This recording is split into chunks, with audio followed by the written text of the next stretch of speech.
I guess it's time we talk about the elephant in the room, and that would probably be LS swapping this Jeep XJ.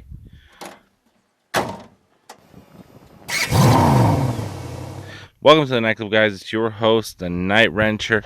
This Jeep has been in the background of all of my videos for a good 2 years now, and I think it's about time we actually get started on tearing this thing down and preparing it for the upcoming LS swap.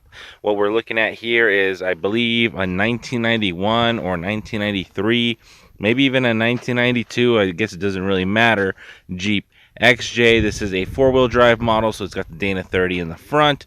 It's got a Dana 44 in the back, I believe. It's sporting 5x4.5 hubs. As for the suspension, we're looking at a set of Fox shocks with external reservoirs. We're looking at, I think it's a 6-inch lift spring. We are looking at maybe a Bilstein or a Fox dampener. It has the radius arm upgrades. It's got stainless steel brake lines. It's got a lift block in the back, I believe. In the back, it also has a set of Fox shocks and some rough country springs. Moving into the interior of the Jeep. Woof, that's a lot of dust. So the interior is actually in really nice shape. I have all the old parts for the 4.0 here. The headliner could use some work, but overall, it's in fairly good shape. I think only the driver door is a little messed up. Yeah, so this one's got the galvanized panel on it instead, but I have seen several of these at the junkyards, and it should be pretty easy to find replacement parts. We do need to replace this door. We also need to replace this fender and the opposite fender, and we also have to fix the front diff because the pinion angle is set up way too high, so probably steering on this is absolutely horrid. And if you guys look at the drive shaft engagement in the front, it's being held on by probably maybe 1/2 inch. Any kind of flex on this and you're going to be losing that front drive shaft.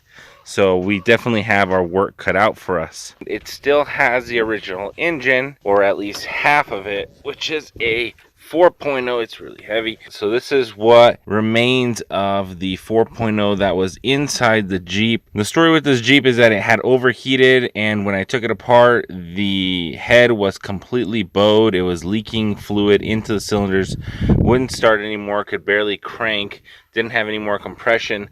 I'm sure the block is still fine. It's pretty dirty. I'm sure if I vacuum it, clean it, the block should be okay, but the problem was in the head. Judging by how much it costs to actually have the heads done and finding a set of heads that are not cracked and then assembling it, it's really not worth it considering the things that they want to do with this. So what we're gonna do is we're going to be LS swapping this, and it'll look a little bit cooler, it'll be a little bit better, it'll be faster, and might even be a little bit more fuel efficient. So there are no drawbacks except for the actual cost of getting this Jeep swapped.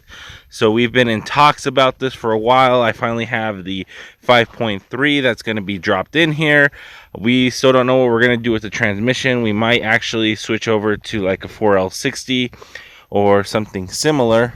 But for the most part, it is going to be a long-term project. I do want to get started on this as soon as I can, but because I didn't have a lift or anything, I didn't really want to stick the Jeep in there until I had most of it ready. But I'm getting pretty close of getting the barn set up and ready to accept this vehicle. So let me know what you guys think in the comments below. I will see you guys all in the next one. Night Wrencher out.